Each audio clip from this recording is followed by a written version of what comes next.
افغانستان د اسیا په زړه کې پروت یو له هغو هیوادونو څخه دی چې جغرافیایي موقعیت یې نه یوازې له تاریخي پلوه ستراتیژیک اهمیت لري بلکې د معاصرې نړۍ د سیمه‌ایزو او نړیوالو تعاملاتو په چوکاټ کې هم یو حیاتي رول لوبوي. افغانستان اوس مهال له اوږدې جګړې او سیاسي بېثباتۍ څخه راوتلی دی. د طبیعي زیرمو بډای سرچینې، ترانزیټي لارې، مهم موقعیت او سیمه‌ایزو بازارونو ته د نښلونې ستر امکانات لري. دا چې افغانستان د پاکستان، ایران، ترکمنستان، ازبکستان، تاجکستان او چین سره ګډه پوله لري، کولای شي د منځنۍ اسیا، جنوبي اسیا، ختیځې اسیا او منځنۍ ختیځ ترمنځ د تګ راتګ او سوداګرۍ مهم دهلیز جوړ کړي. اسلامي امارات اوس هڅې پیل کړي چې د مرکزي اسیا په سیمه کې د افغانستان ستراتیژیک جغرافیایي ځای په استفادې سره د سوداګرۍ او ترانزیت سکتورونو وده او پراختیا ته لومړیتوب ورکړي. په دې وروستي اقتصادي پرمختګ کې د 500 میلیونه ډالرو په پانګونې سره د تورغونډۍ هرات اوسپنې پټلۍ پروژې تفاهمنامه لاسلیک شوه. دا پټلۍ به هیواد ته د سیمه‌ایزو او نړیوالو بازارونو د لاسرسي نوې لارې پرانیزي. د تورغونډۍ هرات د اوسپنې پټلۍ پروژه کې د قزاقستان له لوري 500 میلیونه ډالر پانګونه کیږي چې تفاهم لیک د 1404 کال د سرطان میاشتې په 9 نیټه د اسلامي امارات د ټولګټو چارو وزیر الحاج مولا محمد عیسی ثانی له قزاقي لوري سره په ار کې لاسلیک کړ. دغه پروژه نه یوازې د افغانستان لپاره بلکې د مرکزي او جنوبي اسیا هیوادونو لپاره هم اقتصادي دروازه ده.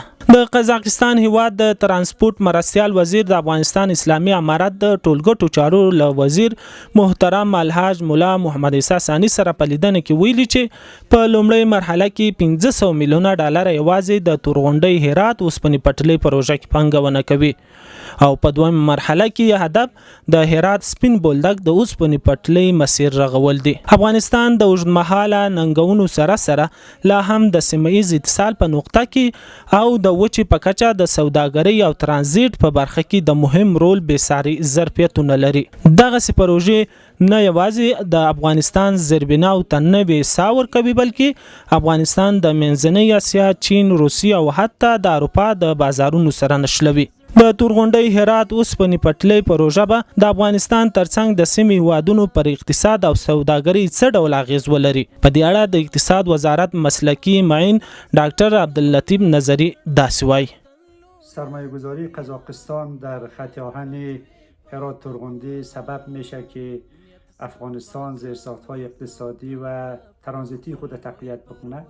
همچنین تأثیرات دیگه‌ای که این سرمایه گذاری میتونه داشته باشه است که افغانستان عملاً به هاب ترانزیتی منطقه تبدیل میشه و زمینه جذب سرمایه گذاری بیش از هر زمان در افغانستان فراهم میشه و افغانستان میتونه از این طریق محصولات خود را توسعه ببخشه و به کشورهای دیگه صادر بکند.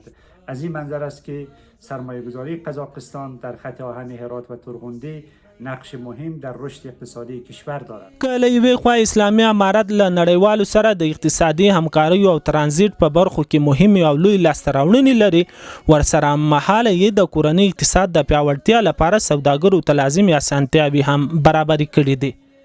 راه آهن هرات تورغونډی باعث توسعه اقتصادی کشورهای منطقه میشه و سبب میشه که حلقه اتصالی افغانستان نسبت به تحولات اقتصادی و تجاری منطقه تکمیل شود و عملا افغانستان کالاهای خود را میتونه به منطقه و همچنین کالاهای منطقه را به داخل افغانستان منتقل بکنه.